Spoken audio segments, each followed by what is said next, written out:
आज बंगाल की खाड़ी में सक्रिय हुआ है तूफान निवार, तमिलनाडु के तट से टकराने वाला है। मौसम विभाग की माने तो आज शाम 5:30 बजे से पहले 145 किलोमीटर प्रति घंटे की रफ्तार से तूफान आ सकता है, लेकिन इससे देरी हुई तो तूफान कमजोर पड़ेगा और लोगों को राहत मिलेगी।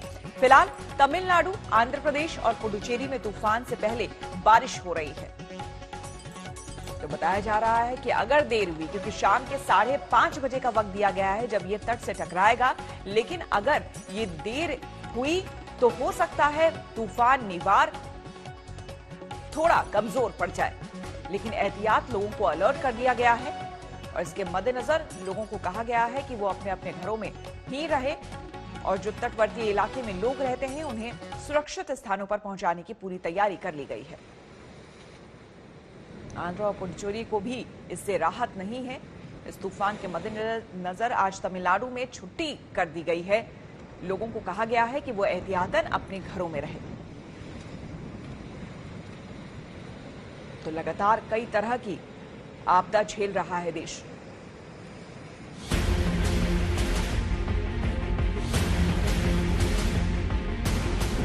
आज आने वाला है तूफान, कितना तैयार है हिंदुस्तान? तूफान से पहले लोगों में दहशत, क्या आने वाली है बड़ी आफत? फिलहाल तो जवाब हां में है। जवाब ना में हो तो इसके लिए भगवान को ही दखल देनी पड़ेगी, ताकि किनारों से टकराते टकराते तूफान की जान कमजोर पड़ जाए। वैसे इन तस्वीरों में डरने डराने जैसी बातें नहीं है, क्योंकि फिलहाल तूफान से पहले वाली शांति है। हाँ, तमिलनाडु, आंध्र प्रदेश और पुडुचेरी के तटीय इलाकों में कल से बारिश शुरू हो चुकी है। जन जन तक चेतावनी पहुंचाई जा चुकी है। आप हमारा जो इम्पैक्ट बेस्ड वार्निंग है, इसके हिसाब से हम रेड कलर वार्निंग हम दे रहे हैं 25 तारीख के लिए coastal and north interior Tamil Nadu and Puducherry Karaikal area के लिए, और 26 तारीख को हम रॉयल सीमा एरिया के लिए रेड कलर वार्निंग दे रहे हैं। मगर क्या करे इंसान?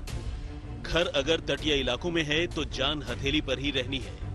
ये तूफान आज शाम 5 बजे से पहले कभी भी मल्लापुरम और कैराकल के बीच तट से टकराएगा।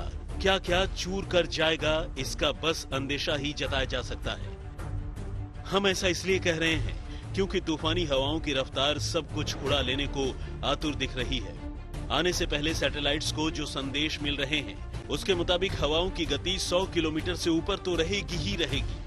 ये करीब करीब 150 किलोमीटर प्रति घंटा तक जा सकती है।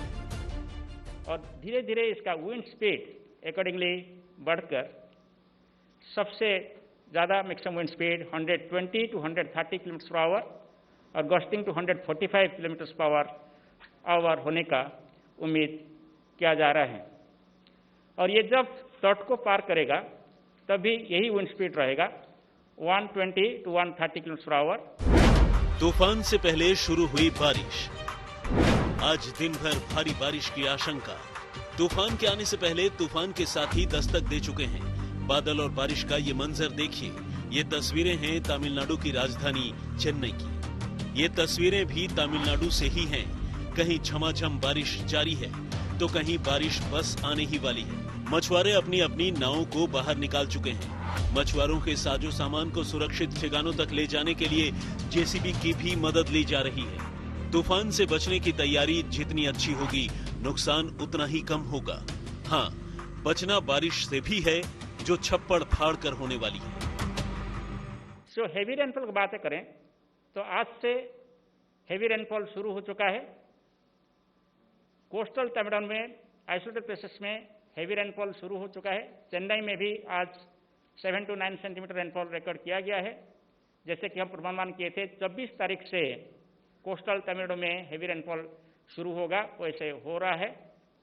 और ये रेनफॉल बढ़कर 25 तारीख में कोस्टल और नॉर्थ इंटीरियर तमिलनाडु में सबसे ज्यादा बारिश होगा। इस साल बंगाल की खाड़ी मानो बवाल बन गई है। इसी साल 21 मई को अम्फान तूफान बंगाल की खाड़ी से ही उठा था। तब नुकसान पश्चिम बंगाल और ओडिशा में ज्यादा हुआ था।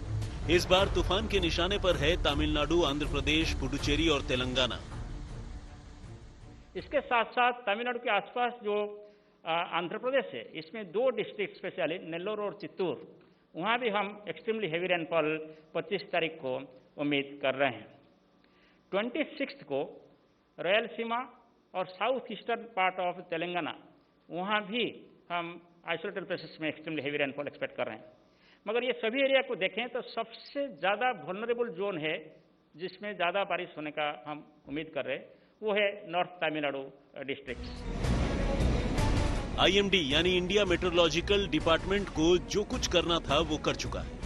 लोगों को जागरूक किया जा चुका है, पर्यटकों को सुरक्षित स्थानों पर लौट जाने के संदेश दिए जा चुके हैं। अब एक्शन की बारी एनडीआरएफ की है, जिसे तूफान के बाद मोर्चा संभालना है। लेकिन इस विभाग ने तीनों राज्यों में अभी से अपनी तैयारियां शुरू कर दी हैं। और हमारी टीमें अवेलेबल हैं अक्रॉस द 3 स्टेट्स, जो पोटेंशियली अफेक्टेड स्टेट्स हैं, जिसमें कि मैं मानता हूं कि तमिलनाडु और पौंडीचेरी ज़्यादा अफेक्टेड होने की संभावना है और उससे थोड़ा कमतर आंध्र प्रदेश के जिले होंगे। तो इसलिए ज़्यादा फोकस तमिलनाडु और पौंडीचेरी पर ऑब्वियसली है। तो वहां पर हम लोगों ने एनडीआरएफ की टीमें ऑलरेडी तैनात कर दी हैं। एनडीआरएफ ने संभाला मोर्चा, एक्शन में आए तूफान के भगवान। यहां पुडुचेरी में एनडीआरएफ टीम की मौजूदगी बता रही है कि यह टीम तूफान से भी तेज गति से एक्शन में आ चुकी है। हमारी 2 टीमें पौंडीचेरी में प्रीपोजिशन्ड हैं और साथ ही साथ पौंडीचेरी के कराईकल में एक टीम हमारी प्रीपोजिशन्ड है। हम यहाँ पर आके अभी कलेक्टर मैडम से मीटिंग हुआ है और इस मीटिंग में सारे लाइन डिपार्टमेंट शामिल थे, चाहे लोकल एडमिनिस्ट्रेशन हो, चाहे लोकल पुलिस हो, कम्युनिकेशन हो, ट्रांसपोर्ट हो, सारे डिपार्टमेंट्स अपना अपना रोल्स क्लैरिटी हुआ है। उसमें हमने अपनी बात रखी है कि ये साइक्लोन चूंकि पहले से डिसाइडेड है, प्रिडिक्टेड है कि किधर से आएगा और कहाँ पर इसका इम्पैक्ट ज़्यादा होगा, कहाँ कम होगा, low lying area, affected area किस तरह से हैं। तो सारा चीज़ जो है लोकल एडमिनिस्ट्रेशन और पुलिस के साथ में हम कर रहे हैं। कलेक्टर के सामने हमने अपनी बात रखी है कि जो पीपुल्स अफेक्टेड हैं उनको इवैक्यूएट करके सेफर प्लेसेस में ले जाया जाए, शेल्टर्स में उनको रखा जाए, जिससे कि कम से कम जीवन का नुकसान हो। कोरोना के रूप में जमीन पर आफत पहले से ही थी, अब समुद्र और आसमान से भी आने वाली है। तूफानों की इस तिकड़ी के बीच भी एनडीआरएफ को बिना डरे मोर्चा संभालना है। इसमें लोगों की मदद करनी है, सिटीजन्स को हम लोगों को रेस्क्यू करना ही है। तो इसलिए हम लोग पूरा एहतियात बरतकर और प्रोटोकॉल के हिसाब से एक एसओपी को फॉलो करते हुए हम लोग काम करते हैं। और जैसा कि आप देख रहे हैं, ये कडलोर में ही हमारी टीम जो है पीपी के साथ लैश है और इसके अलावा भी स्पेशलाइज सूट्स हैं। जब पानी बरसेगा या साइक्लोन आएगा या ट्री कटिंग का काम करना पड़ेगा तो उसमें भी वो लोग तैयारी के साथ गए। खुद प्रधानमंत्री मोदी ने कल तीनों राज्यों के मुख्यमंत्रियों से बात की और हर संभव मदद का आश्वासन दिया। लेकिन तूफान कम तबाही मचाकर निकल जाए तो इससे बेहतर कुछ भी नहीं। पुडुचेरी में अक्षया के साथ आज तक ब्यूरो।